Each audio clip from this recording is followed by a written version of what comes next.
Welcome to today's news discussion. I'm Sarah.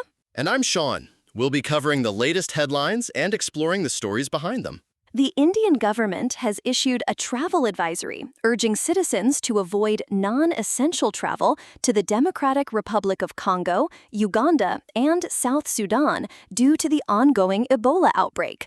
The World Health Organization has declared this outbreak a public health emergency. That's a significant step. What are the details of the outbreak so far? According to the latest reports, there have been 670 suspected cases, resulting in 160 suspected deaths. Of these, 61 cases have been confirmed.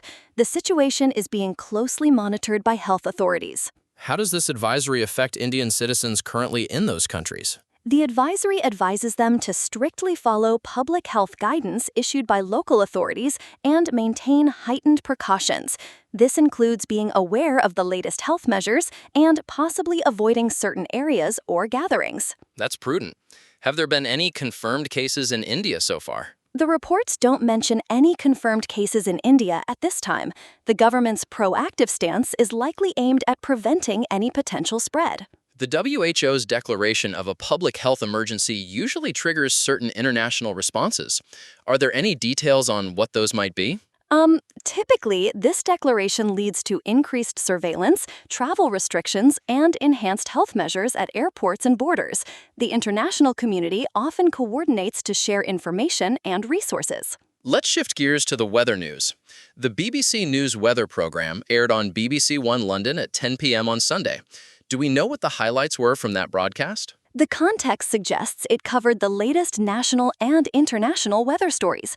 Although we don't have specific details from the broadcast, it's likely they discussed any significant weather events or forecasts for the region. That's right.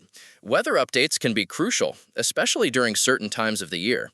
Did the ITV News and weather broadcasts around the same time cover similar topics? Yes, ITV News and Weather aired multiple times on Sunday, including on ITV1 London at 6:35 p.m.